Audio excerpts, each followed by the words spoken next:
জয় গুরু বন্ধুরা, আমার চ্যানেলে বিউটিস কিচেনে আপনাদের সবাইকে স্বাগত। আজকে আমি আপনাদের দেখাবো ফুলকপি আলু দিয়ে তরকারি। দেখুন বন্ধুরা, আমি মাছ এখানে কেটে বেছে ধুয়ে লবণ হলুদ মেখে রেখে দিয়েছি। আমি এখানে কড়া বসিয়ে দিয়েছি, কড়া গরম হয়ে গেছে। এবার আমি তেল দিয়ে দিচ্ছি।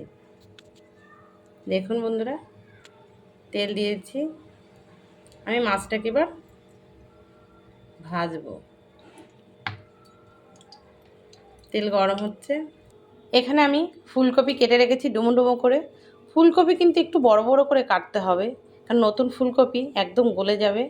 এতদিন তো আমরা কোল্ড ফুলকপি খেয়েছি, এবার একদম নতুন। দেখুন শীতের সিজনের ফুলকপি। আর এদিকে আলু, একটু বড় বড় সাইজের আলু কাটতে হবে।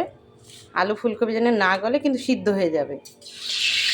তেল গরম হয়ে গেছে, দেখুন আমি মাছ দিয়ে দিচ্ছি। আমি এভাবে মাছগুলো ভেজে নেব। দেখুন আমি মাছ দিয়ে দিয়েছি।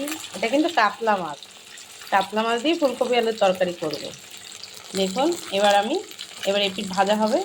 দেখুন ভাজা হচ্ছে সুন্দর। দেখুন বন্ধুরা, আমি উল্টিয়ে দিয়েছি মাছটা। দেখছেন কি সুন্দর লাগছে দেখতে, কালারটাও কি সুন্দর হয়েছে। মাছটা একদম লাল লাল হয়েছে, ভাজাটা একদম। দেখুন বন্ধুরা, আমার মাছ ভাজা হয়ে গেছে।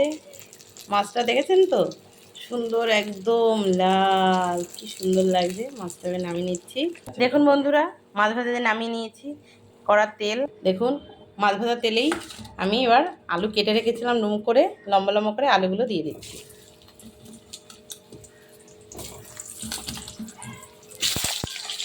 দেখুন আলুটা একটু একটু ভাজা ভাজা করবো, একটু লাল লাল আলুটাকে।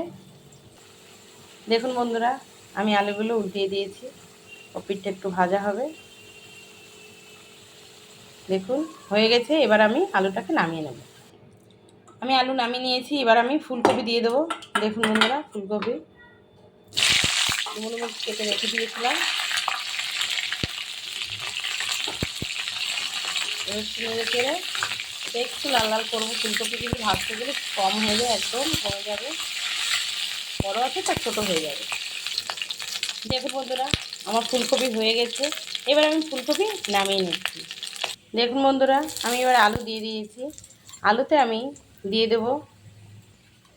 দেবো আমি জিরে বাটা। আমি শিলে বেটে রেখে দিয়েছি, দিয়ে দিয়েছি জিরে বাটা। একটু নাড়াচাড়া দেবো জিরে বাটা দিয়ে। এবার আমি দিয়ে দেবো লঙ্কা বাটা। লঙ্কা বাটা দিয়ে নাড়াচাড়া দেবো।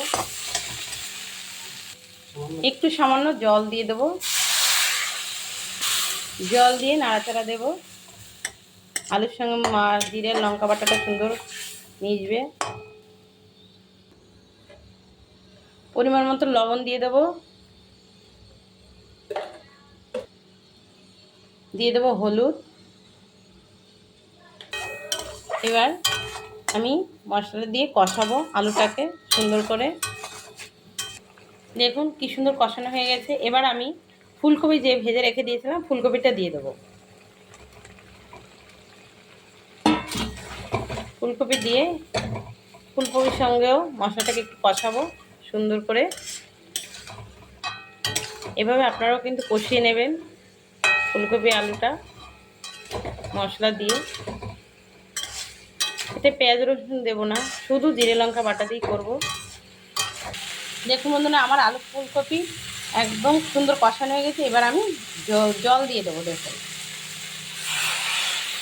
আপনারা আন্দাজ মতন জল দিয়ে দেবেন। এটা বেশি ঝোল বেশি ভালো লাগবে না, গায়ে মাখা তরকারিটা হবে।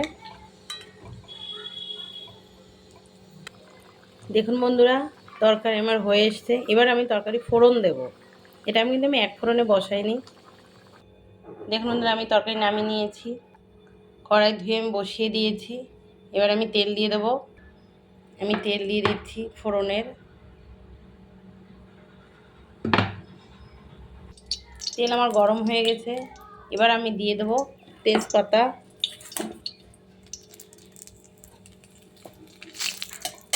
দিয়ে দেবো জিরে ফোড়ন।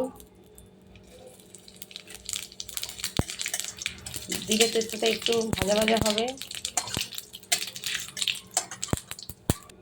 দেখুন জিরে তেজপাতা ভাজা ভাজা হয়ে গেছে, আমি দিয়ে দেবো তরকারি দিয়ে দিচ্ছি।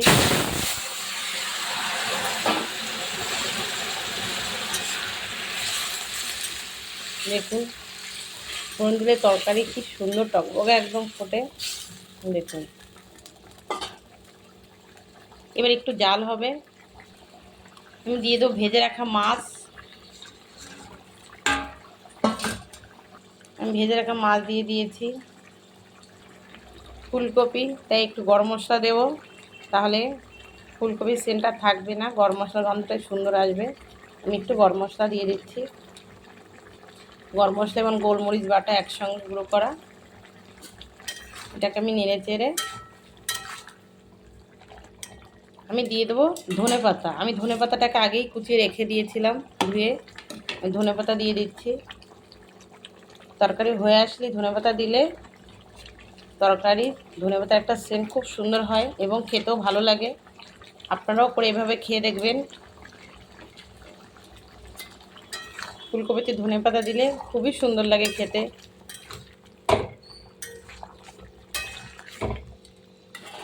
একটু টক হয়ে ফুটবে, আমি নামিয়ে দেবো। তরকারি আমার হয়ে গেছে, এবার আমি নামিয়ে নিচ্ছি। দেখুন বন্ধুরা, আমার তরকারিটা হয়ে গেছে।